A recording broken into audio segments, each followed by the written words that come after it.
Ang panibagong reaction video na naman po ang atin pong gagawin po ngayon at ang topic po natin ay mula po sa Good News Philippines. Ilalagay ko po sa description ang link ng kanyang video para po makapag-subscribe po kayo sa kanyang channel. Ang title po nito, Pagbili ng fighter jets nilagdaan ng Pilipinas at Sweden. Ina ni Alice Guo, posibleng Chinese din. Kung hindi ka pa nakasubscribe sa aking channel, please subscribe para ma-update po kayo kapag po naglalabas po tayo ng itong reaction video. Sisimulan ko na po to. Let's do this. Mga idol at kabayan, breaking news! Sweden at Pilipinas nagkapirmahan na. Ang kasunduang ito ay bilang suporta sa pagkuha ng Pilipinas ng mga fighter jets at iba pang mga kagamitan sa depensa. Ayos. Panalo, kudos kay Pangulong Marcos Jr. sa patuloy na pagpapalakas ng hukbong sandatahang ng Pilipinas. Sobrang kudos po talaga sa ating pong Pangulo, no? Kasi po talaga pong hindi po siya tumitigil na palakasin po ang ating sandatahang lakas. Kasi alam naman po talaga natin na meron po tayong kinaharap po ngayong hidwaan dyan sa China.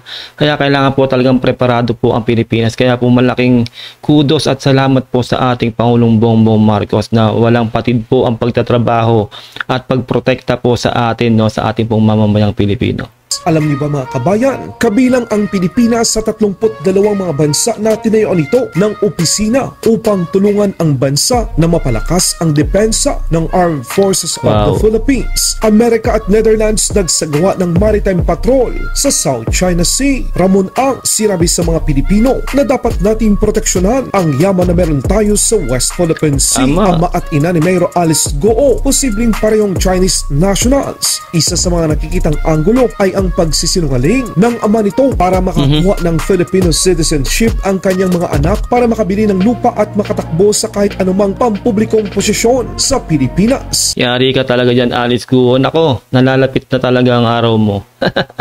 Yung pagsisinungaling mo talaga si obvious na obvious, no? Obvious na obvious talaga na hindi po talaga Pilipino itong si Alice Guo. Dagdag pa ng senador, hindi lamang dalawa ang kapatid ni Alice Guo. Ayon sa kanilang nakuhang impormasyon, 3 ang kapatid ng mayora. Malaking posibilidad yan na yung kanyang ina ay Chinese talaga. Tama. Kasi kung dumaan siya sa LGU, in fact yung si Alice at si Sheila sa Tarlac nag-late registration. Yung Seaman at yung bagong natuklasan si Wesley sa Caloocan nag-late registration. No? Subscribe po kayo kay Good Pumirma News ang Pilipinas at Sweden sa isang mahalagang kasunduan para suportahan ang planong pagkuha ng Maynila ng mga multi-role fighter para sa Philippine Air Force. Nice. Ang kasunduan ay pinamagatang implementing arrangement concerning the procurement of defense material and equipment. Ang deal ay nagbibigay ng daan sa gobyerno ng Pilipinas na bumili ng mga kagamitan sa depensa sa bansang Sweden.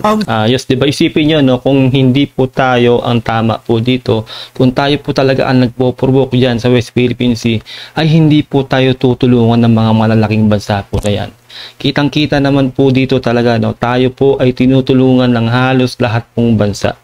Kasi po tayo po talaga ang naargabyado po dito, lalo na po dyan sa ating teritoryo po dyan sa West Philippine Sea.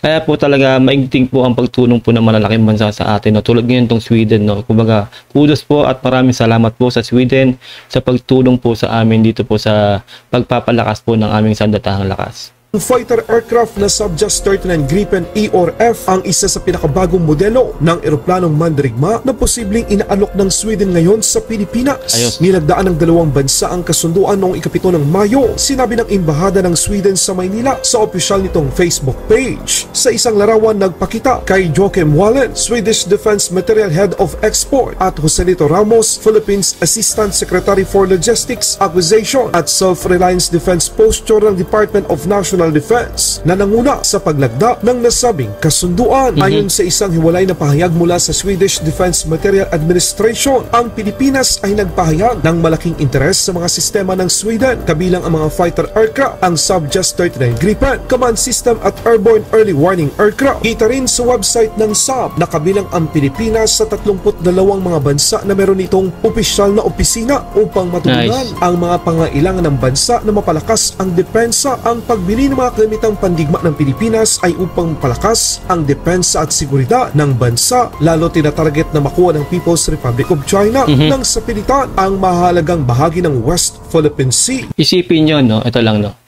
Kung ang ating ex-president po yan, yung nangyayari pong ganyan, malamang po wala pong ganyan nangyayari.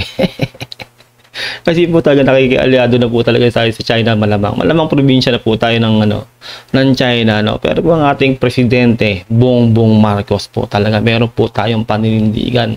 Tumataas po ang moral po ng mga Pilipino ngayon. Kasi po talaga pong hindi po papayag ang ating President Bongbong Marcos na yuyuko lang po tayo diyan sa China. Sabi niya nga, 'di ba? We will not yield, lalaban tayo, 'di ba? Ganun po ang Pangulong Bongbong Marcos. Ganyan po ang tatak Marcos, 'di ba? Yung ating ex-president po talaga ay duwag na duwag po talaga at nabahag ang buntot diyan sa China. Alam niyo naman po kung bakit po nangyayari po sa atin to ngayon, 'di ba? Kaya po tayo ginegera o sinisindak-sindak po talaga ng China dahil po doon sa gentleman's agreement ni ex-president at ni Xi Jinping, 'di ba? Na talagang pinangangatawanan po ni Xi Jinping na tayo po talaga ay lumabag doon sa usapan na yon, na hindi naman po talaga magre-reflect yung agreement po nila na yon sa ating present po na Pangulong Bongbong Marcos. Kasi po ang ating Pangulong Bongbong Marcos po talaga ay lumalaban po, no, papalag po tayo dito po sa mapanakop po at talaga pong sakim na China.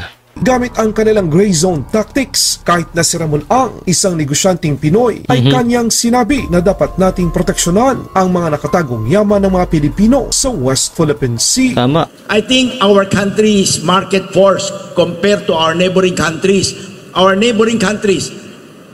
are still subsidizing heavily on fuel and power. Why are they able to do it? Because Malaysia has its own oil production. Malaysia, Indonesia, Thailand, Vietnam. Tama. Our oil production is only 6,000 barrel per day compared to our neighboring countries average 1 million barrel a day. Grabe. That's why they can put in subsidy. Philippines, we don't have oil, but we have a very big reserve in West Philippine Sea. Tama. That's why they are very interested on the Philippines. So let us not let go of it. We should protect our territory. Tama. Salamat po. Ito po, no, ito lang po yung lagi ko po sinasabi, no. Di ba sinasabi ko po sa inyo na kahit po tayo ay mga ordinaryong mamamayan at wala po tayo sa gobyerno, tumulong po tayo sa ating gobyerno. Dito po sa social media, mag-ingay po tayo. Para po malaman po ng kalabang bansa po natin na hindi po tayo basta-basta o hindi po tayo susuko basta-basta sa kanila. Tayo po ay lalaban, no. Mag-ingay po tayo dito sa social media. Tulad po nito po, no, ma-influensyang tao po to. Si Mr. Ang, 'di ba? Isipin niyo, no.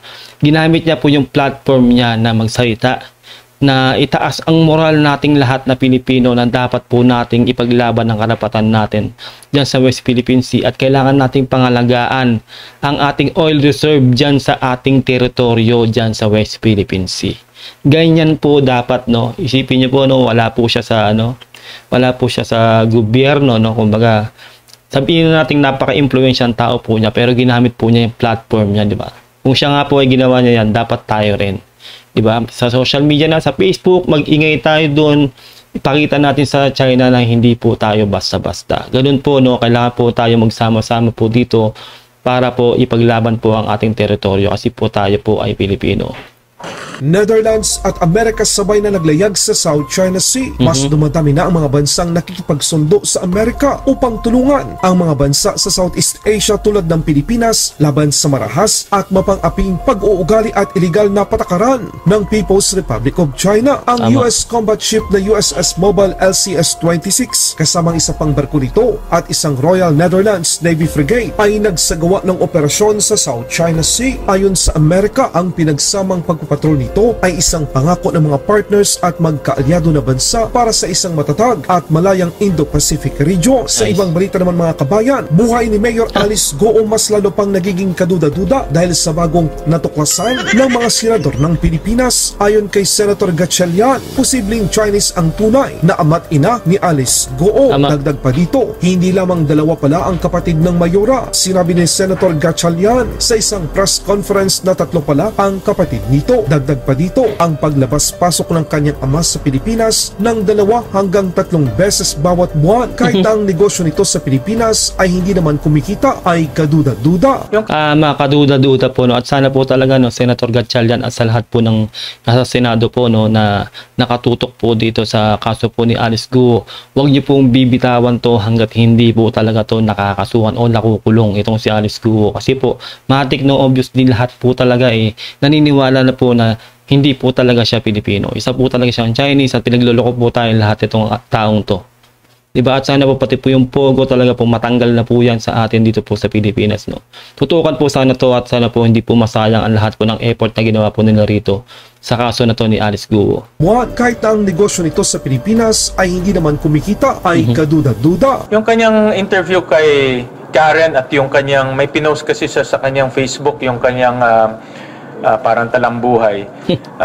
Kwento niya yan Pwede siyang gumawa kung anong gusto niyang kwento para idepensa o i-justify yung kanyang mga pagkukulang sa dokumento. Pero yung dokumento ang pinakamahalaga Nagsabi ng PSA na walang Angelito Go na ipinanganak sa Pilipinas.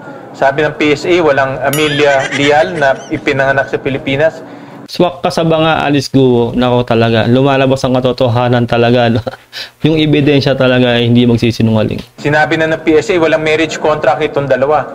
Lahat ito salungat doon sa birth certificate ni Alice Guo at yung 3 pa niyang mga kapatid. So ibig sabihin, itong si Angelito Go ay nagsinungaling para makakuha ng birth certificate. Dahil kung may birth certificate ka, pwede ka bumili ng lupa, pwede ka magpatayo ng kumpanya, pwede ka tumakbo sa politika.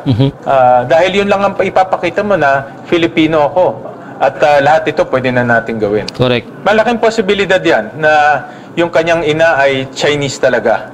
Kasi kung kahit 2 Chinese ang magre-register, obviously hindi magiging Filipino yun. Dahil sabi nga ni Chairman George, ang sinusundan natin yung bloodline no? Yung bloodline. So, kaya nag-imbento yung kanyang ama ng isang Amelia Lial na Filipino para patunayan na yung kanyang anak na si Alice Guo at yung iba pa, mga Filipino rin. Yari. Pero kung halongkitin mo, sabi na ng PSA, walang documents na nagpapatunay mga dito. Walang supporting documents na nagpapatunay doon sa mga isinulat at deklarasyon ng kanyang ama. PSA na po ang nagsabi, no? Hindi po pwede magsinungaling yan kasi po napakalaking ebidensya na po yan kasi mismong nasa PSA na nagsabi na wala po talaga yon yung taong yun. Swak na swak po sa banga dito si Alice Guo. Nako, yung pagdadrama niya po, yung pagkikwento niya talambuhay niya, na iniwan daw siya sa farm, laki daw siya sa farm. Nako, sana all laki sa farm. Grabe, no? Grabe, sana all talaga, no? Tapos talagang yun nga po nung drama-drama niya, akala niya makukuha niya po sa pagdadrama niya yung mga tao, no? Yung mga Pilipino. Kasi hindi niya po alam na matalino po ang mga Pilipino. Hindi niya po magugoyo ang Pilipino. At ito na po, no? Simula na po to, dagdag ebidensya na naman to. At talaga pong swak na swak po talaga. Hindi po talaga Pilipino yung Alice Guo na yan. Hindi ko para sa akin ang mahalaga ang mas mahalagang tanong para sa akin yung biyahe ng tatay niya na halos sa isang buwan 2 beses. May isang nakita kami isang buwan 3 beses. Nakita naman natin yung negosyo niya dito hindi kumikita pero bumabiyahe siya doon dahil nagnenegosyo o may ibang ginagawa. Tama. Kung dudugtong-dugtong natin yung storya, may money laundering na pumapasok dito, malaking posibilidad rin na yung tatay niya sangkot rin doon sa money laundering na nangyayari. Kaya siya pumupunta sa ibang bansa.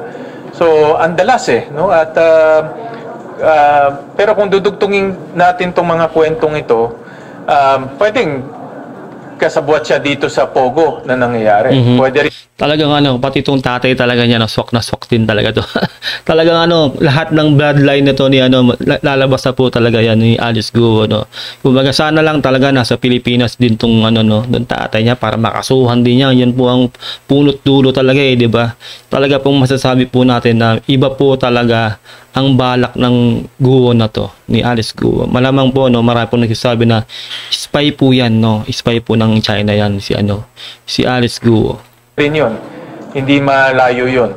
Kung hindi man si Mayor Guo, dahil dinideny niya, baka yung tatay naman ang kasama dahil sa yung mga actions at hindi mapatunayan saan nanggaling yung pera Yun ang aming ini-establish ngayon. Ang nakikita ko lang, hindi sila kumikita dito sa Pilipinas, nanggagaling sa ibang bansa yung kanilang kita na pinapasok dito sa Pilipinas. Dumaan siya sa LGU. In fact, yung si Alice at si Sheila sa Tarlac nag-late registration. Yung Seamen at yung bagong natuklasan si Wesley sa Caloocan nag-late registration. Yan po, no, atin po nagawa ng reaction video po, ang video po ni Good News Philippines. Pag-subscribe po kayo sa kanyang channel, ilalagay ko po sa description ng link ng kanyang video para po makapag-subscribe po kayo. At kung hindi ka pa po nakasubscribe sa aking channel, please subscribe para ma-update din po kayo kapag po naglalabas po ako ng gatong reaction video. Maraming salamat po sa inyo lahat. Ingat po kayo lahat until next time. God bless and peace out. Bye.